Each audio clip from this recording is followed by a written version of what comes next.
स्वागत है आप सभी का हमारे YouTube चैनल पर। आज हम लोग पार्ट्स ऑफ स्पीच पढ़ने जा रहे हैं। तो पार्ट्स ऑफ स्पीच इसके मीन्स हिंदी में शब्दभेद होता है। तो पार्ट्स ऑफ स्पीच इसे मुख्यतः 8 भागों में बांटा गया है, मतलब कि इसे 8 पार्ट में डिवाइड किया जाता है। First is called eight noun.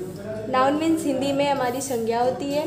Second pronoun, जिसको हिंदी में हम सर्वनाम कहते हैं। तीसरा हमारा एडजेक्टिव होता है, जिसको विशेषण कहते हैं। चौथा हमारा वर्ब होता है, जिसको हिंदी में क्रिया कहते हैं। और पांचवा एडवर्ब, जिसे क्रिया विशेषण कहते हैं। छठा हमारा प्रीपोजिशन होता है, जिसको हिंदी में संबंध सूचक अव्यय कहते हैं। और सातवां हमारा कंजक्शन होता है, जिसको हम संयोजक कहते हैं। और आठवां हमारा इंटरजेक्शन होता है, जिसको हिंदी में हम विस्मयादि बोधक अव्यय कहते हैं। तो ये तो हमारे हो गए पार्ट्स ऑफ स्पीच। 8 इसके भाग होते हैं और 8 का नाम हमने डिस्कस कर दिया।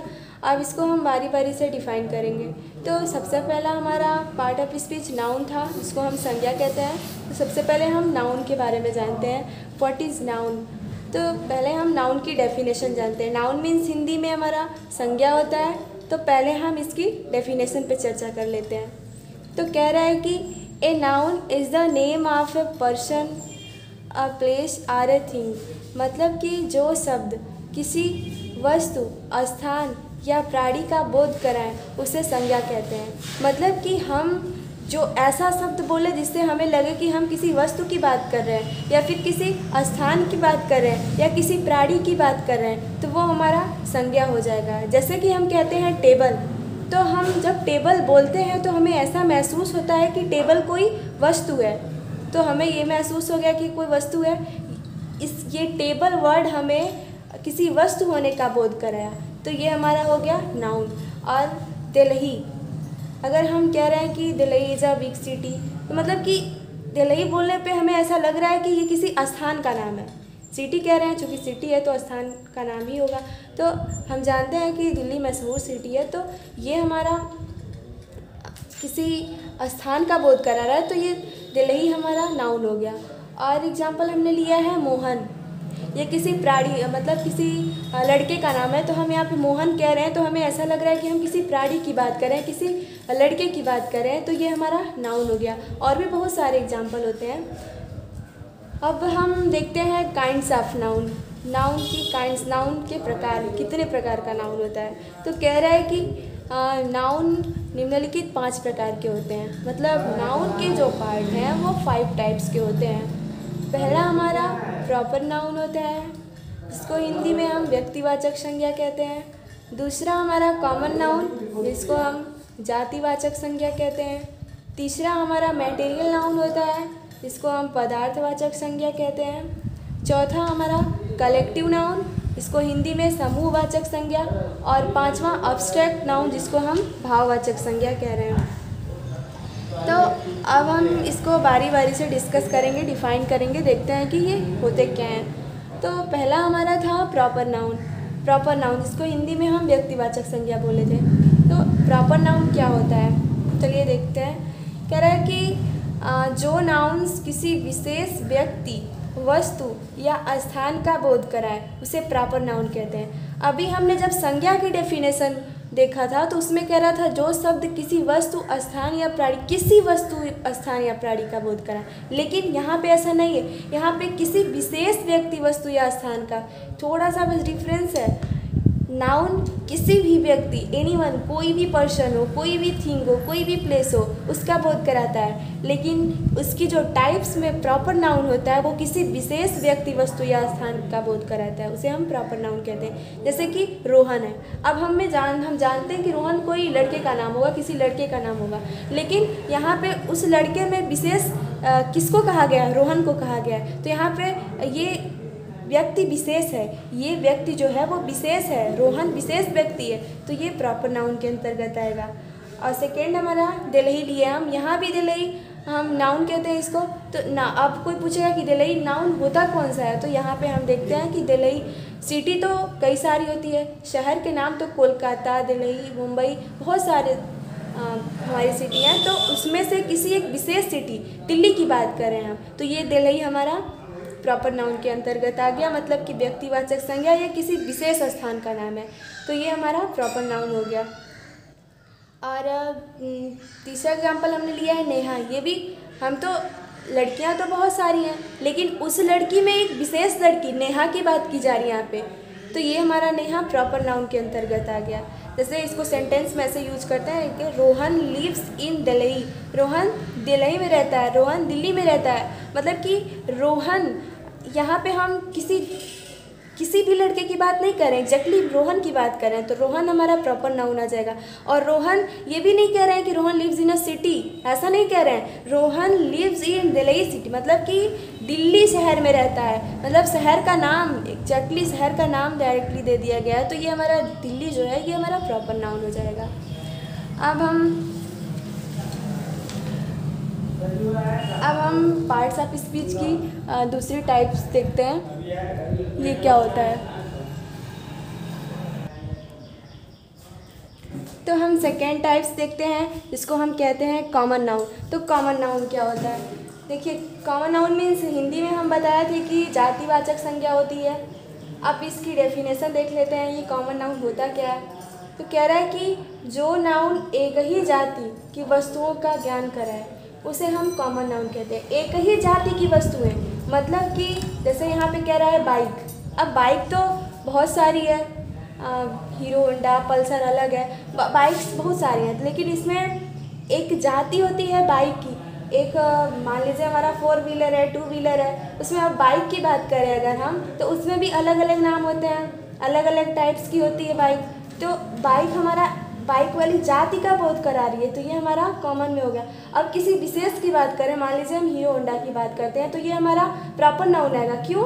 क्योंकि उसमें विशेष उसी को कहा जा रहा है, ना कि कॉमन बाइक को बोला जा रहा है, तो वो हमारा प्रॉपर नाउन में आ जाएगा। और यहाँ बाइक की जाति का अनुभव करा रहा है, तो इसे हम कॉमन नाउन कहेंगे। सेकेंड एग्जाम्पल हम लिए हैं गर्ल, जैसे कि अब हम कह रहे हैं नेहा। पिछले प्रॉपर नाउन की एग्जाम्पल में हमने नेहा लिया था, तो वहाँ पे हम जानते हैं कि नेहा एक लड़की ही है, लेकिन यहाँ पे गर्ल यहाँ पे किसी भी लड़की की बात कर सकते हैं हम, एनीवन, नेहा, प्रियंका, प्रिया, किसी भी लड़की की बात कर सकते हैं। तो ये जो हमारा गर्ल है, लड़की, ये जाति यहाँ पे दिखा रहा है, तो ये हमारा कॉमन नाउन के अंतर्गत आ जाएगा। अब सेकेंड हम देख रहे हैं प्लेयर। अब प्लेयर कोई भी हो सकता है, सचिन तेंदुलकर, बहुत सारे प्लेयर हैं, धोनी, तो और हॉकी का प्लेयर हो सकता है, फुटबॉल का प्लेयर हो सकता है। तो यहाँ प्लेयर अगर हम कह रहे हैं, तो प्लेयर की जाति का यहाँ पे बोध हो रहा है, ना कि प्लेयर का यहाँ पे बताया गया है कि ये फुटबॉल का प्लेयर है, कि हॉकी का प्लेयर है, कबड्डी का प्लेयर है। यहाँ पे विशेष किसी प्लेयर की बात नहीं की जा रही है, यहाँ प्लेयर की जाति की बात की जा रही है कि प्लेयर है। तो ये हमारा कॉमन नाउन हो गया, क्योंकि प्लेयर कोई भी हो सकता है, धोनी की भी बात कर सकते हैं, सचिन की भी बात कर सकते हैं, आप किसी फुटबॉल वाले खिलाड़ी की बात कर सकते हैं, कबड्डी के खिलाड़ी की बात कर सकते हैं, लेकिन यहाँ पे तो सिर्फ प्लेयर दिया गया, तो प्लेयर हमारा कॉमन नाउन के अंतर्गत आएगा। और एग्जाम्पल हमने लिया है डॉक्टर। डॉक्टर कोई भी हो सकता है, लेडीज़ भी हो सकती है, जेंट्स भी हो सकता है, उसका कोई भी नाम हो सकता है, रीमा, प्रियंका, रोहन, सोहन, etc, कुछ भी हो सकता है।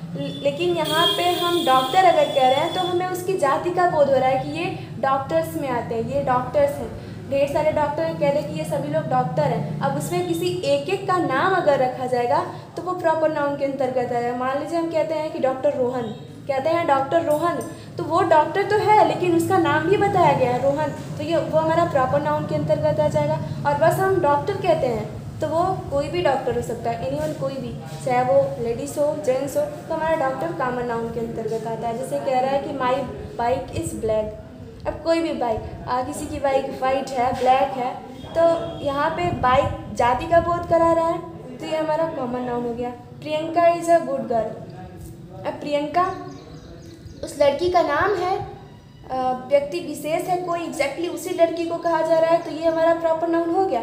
लेकिन यहाँ जो गर्ल आया हुआ है, लड़की, ये तो जाति का ही बोध करा रही है ना, तो ये शब्द जो हमारा, ये कॉमन नाउन के अंतर्गत आएगा, लेकिन ये प्रॉपर नाउन के अंतर्गत आएगा, क्योंकि ये किसी विशेष व्यक्ति की, किसी विशेष लड़की की बात कर रहा है। लेकिन गर्ल, ये तो लड़कियों की जाति है, तो ये हमारा कॉमन नाउन के अंतर्गत आएगा।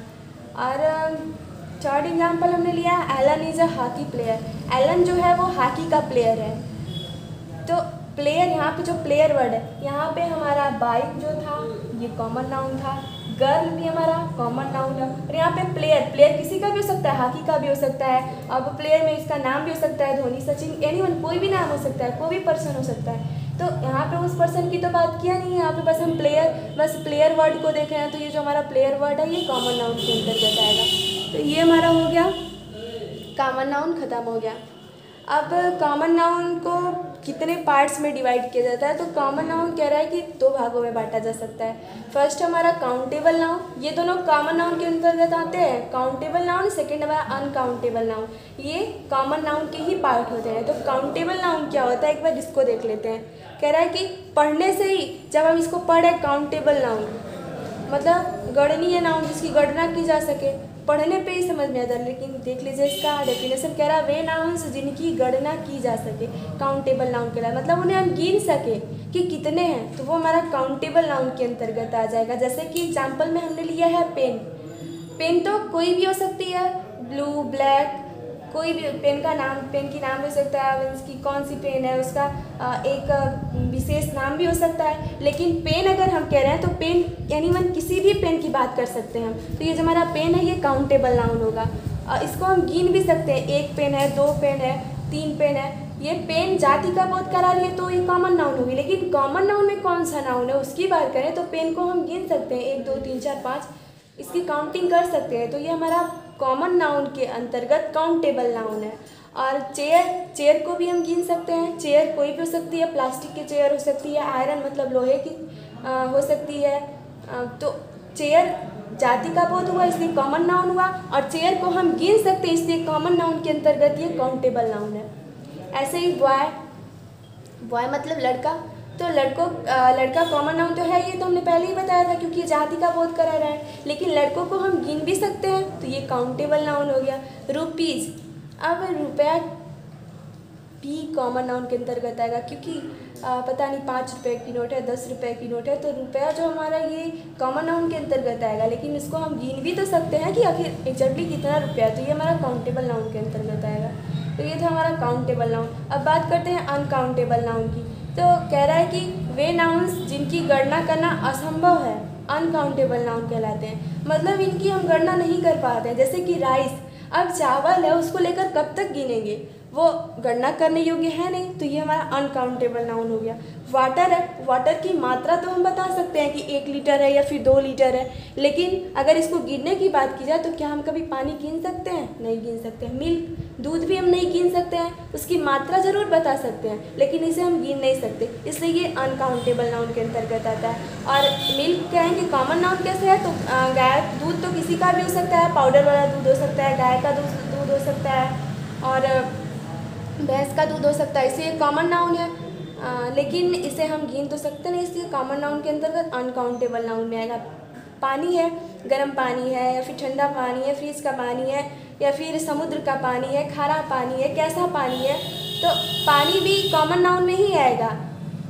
आरओ का पानी है या फिर फिल्टर, कैसा पानी, वो कॉमन हो जाएगा, लेकिन उसे हम गिन नहीं पाएंगे, उसकी मात्रा तो बता लेंगे लेकिन काउंट नहीं कर पाएंगे, तो ये अनकाउंटेबल नाउन के अंतर्गत आ जाएगा। तो ये था हमारा कॉमन नाउन। कॉमन नाउन खत्म हुआ। अब तीसरा पार्ट्स ऑफ नाउन की जो तीसरी टाइप्स थी मैटेरियल नाउन, जिसको हम पदार्थवाचक संज्ञा या फिर द्रव्यवाचक संज्ञा कहते हैं। अब इसे देखते हैं ये क्या होता है। तो इसकी डेफिनेशन देखिए, कह रहा है कि ज़मीन से निकाली गई वस्तुएं या उनसे बनाई गई दूसरी वस्तुएं मैटेरियल नाउन के अंतर्गत आती हैं। वे वस्तुएं जो ज़मीन से खोद कर निकाली गई हो या उनके द्वारा कोई दूसरी वस्तु बनाई गई हो तो वो हमारा मैटेरियल नाउन के अंतर्गत आता है। जैसे कि एग्जाम्पल हमने लिया है वुड। वुड मतलब होता है लकड़ी। ये प्राकृतिक चीज़ें हैं, एक तरह से माने तो मैटेरियल नाउन प्राकृतिक चीज़ों की बात की जाती है। तो वुड लकड़ी जो हमारा है ये मैटेरियल नाउन, क्योंकि ये प्राकृतिक चीज़ें हैं। और ज़मीन से खोद के निकालने का तात्पर्य यह है कि पौधा हम लगाते हैं तो वो ज़मीन में ही लगाते हैं, तो फिर जब वो बड़ा होगा तो उसी से लकड़ी हमें मिलेगी, तो ये हमारा मैटेरियल नाउन के अंदर ज़मीन से निकाली गई वस्तुएं या उसके द्वारा बनाई गई वस्तुएं या फिर कहते हैं कि प्राकृतिक वस्तुएं हमारा मैटेरियल नाउन के अंतर्गत आती हैं। जैसे दूसरा एग्जांपल हम गोल्ड, सोना ले रहे हैं, तो सोने को हम ज़मीन से ही खोद के निकालेंगे, हमारा पदार्थ ज़मीन से खोद के निकाला जाता है, तो ये हमारा गोल्ड जो है ये मटेरियल नाउन के अंतर्गत आएगा। अब गोल्ड से बनी हुई कोई भी वस्तु है, ब्रेसलेट हो गया, कोई भी एनीवन कोई भी वस्तु है, अगर वो गोल्ड से बनाई गई तो वो भी मटेरियल नाउन के ही अंतर्गत आएगी, क्योंकि हमने कहा है कि ज़मीन से निकाली गई वस्तुएं या उनके द्वारा बनाई गई वस्तुएं। तो अगर गोल्ड से हम कुछ बना रहे हैं तो भी वो मटेरियल नाउन के ही अंतर्गत आएगा। तीसरा एग्जाम्पल हम मिल्क लिए हैं। अभी हमने पढ़ा था मिल्क कॉमन नाउन में भी आता है, मिल्क यहाँ पे भी आ गया। मिल्क प्राकृतिक चीज़ है, एक तरह से माने तो दूध हमारा जो ये प्राकृतिक चीज़ है, तो ये हमारा मटेरियल नाउन के अंतर्गत आ जाएगा।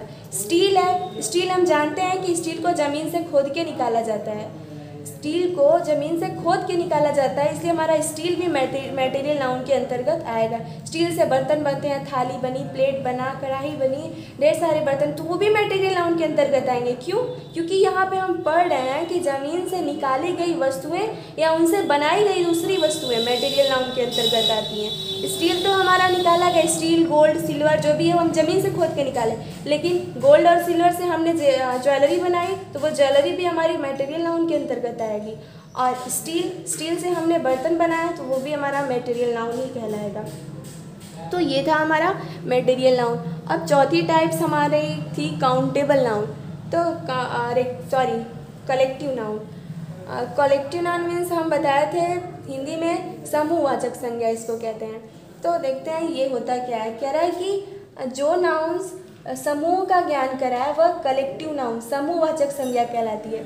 मतलब कि इन वर्ड्स को हम बोले तो ऐसा लगे कि हम समूह की बात कर रहे हैं। जैसे कि एग्जाम्पल से क्लियर हो जाएगा। कह रहा है कि शोबाना रीड्स इन क्लास 8, मतलब कि शोबाना क्लास 8 में पढ़ती है। शोबाना जो है वो क्लास 8 में पढ़ती है, मतलब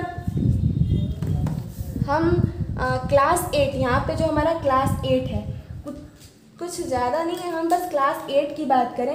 ये जो हमारा क्लास 8 है जिसको हमने अंडरलाइन किया, ये समूह में की बात की है। क्लास 8 में बहुत सारे स्टूडेंट पढ़ रहे होंगे, इसमें भी एक तो शोबाना भी है। ये जो शोबाना है ये कलेक्टिव नाउन नहीं, ये भी नाउन है, लेकिन ये प्रॉपर नाउन में आएगा। अब समूह में किसकी बात की गई? क्लास 8 की, क्योंकि क्लास 8 में ढेर सारे स्टूडेंट पढ़ रहे होंगे, तो ये जो क्लास 8 है ये हमारा कलेक्टिव नाउन के अंतर्गत आएगा। सेकेंड एग्जाम्पल हमारा कह रहा है कि Sophia saw the herd of cattle.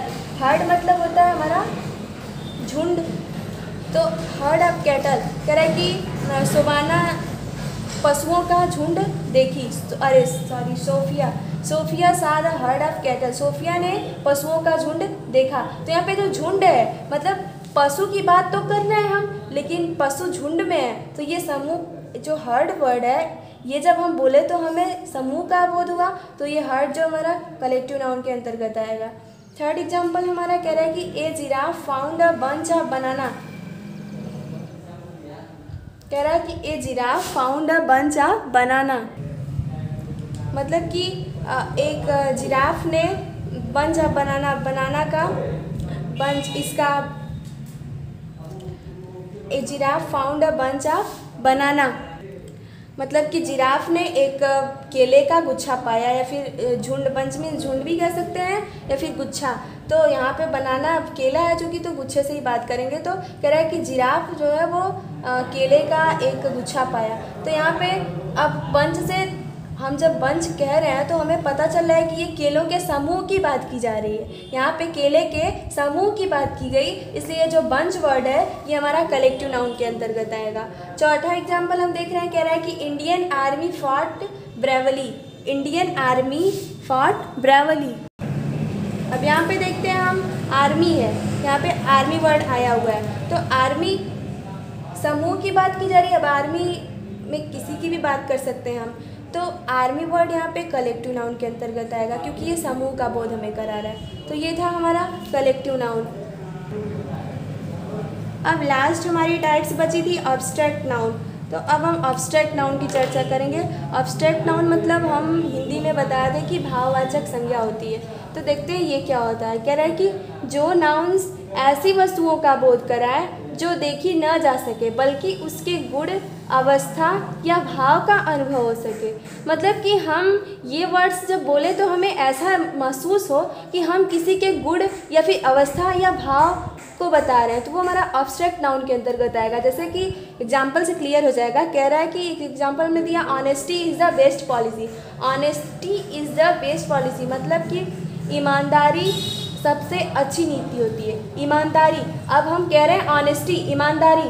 अब ईमानदारी वर्ड जो है, ये ईमानदारी बोलने पे महसूस हो रहा है कि ये किसी के क्वालिटी की बात की जा रही है कि वो ऑनेस्ट है, वो ऑनेस्ट मैन है, किसी के गुण की बात करें हम। तो यहाँ पे ऑनेस्टी, ईमानदारी जो है ये हमारा एब्स्ट्रैक्ट नाउन के अंतर्गत आएगा। उसके बाद ऑनेस्टी तो एब्स्ट्रैक्ट नाउन हुआ ही। Is the best policy, policy मतलब होता है हमारी नीति। नीति भी हम देख तो पाएंगे नहीं, ऑनेस्टी को देख तो पाएंगे नहीं, सिर्फ महसूस ही कर सकते हैं क्योंकि किसी का गुण है ना। तो हम पॉलिसी, नीति को हम नीति बना लेंगे कि हमें ऐसे करना वैसे करना है, लेकिन इसको हम देख नहीं पाएंगे। तो ये हमारा पॉलिसी जो है, इसको सिर्फ हम एक तरह से कहें, पॉलिसी भी एक गुण ही है। इसको हम सिर्फ ऑनेस्टी, ईमानदारी, ये भी क्वालिटी है, इसको हम सिर्फ महसूस कर सकते हैं, इसको देख नहीं सकते, इसलिए ये एब्स्ट्रैक्ट नाउन के अंतर्गत आएगा। सेकेंड एग्जाम्पल हमने लिया है, कह रहा है कि do not tell a lie, do not tell a lie मतलब कि झूठ मत बोलो। तो अब यहाँ पे जो लाई वर्ड आया, लाई मतलब होता है झूठ। अब झूठ तो दिखता है नहीं, वो तो हम अनुभव ही करेंगे ना, महसूस करेंगे कि हाँ ये झूठ, हमें लगेगा कि झूठ बोल रहा है। तो ये हमारा लाई जो वर्ड है वो एब्स्ट्रैक्ट नाउन के अंतर्गत आएगा। ये भाववाचक संज्ञा कहलाएगी क्योंकि इसे हम सिर्फ महसूस कर सकते हैं। तो ये हमारा एब्स्ट्रैक्ट नाउन हो गया। तीसरा एग्जाम्पल हमने लिया है, Asha is suffering from fever. Asha is suffering from fever. अच्छा, किसी को बुखार होता है तो क्या वो हमें दिखाई देता है? नहीं, उसे हम टच करते हैं, जब ऐसे टच करते हैं तो हमें सिर्फ महसूस होता है, वो हमें दिखता नहीं है कि बुखार क्या चीज़ है, बस हम उसे महसूस कर सकते हैं। जब हमें किसी की बॉडी गर्म लगेगी तो हम कहेंगे कि बुखार हुआ है। तो ये जो हमारा फीवर जो है ये एब्स्ट्रैक्ट नाउन के अंतर्गत आएगा। तीसरा हम देख रहे हैं, कह रहा है कि अमित स्पीक ट्रूथ। अब ट्रूथ वर्ड आया, सत्य।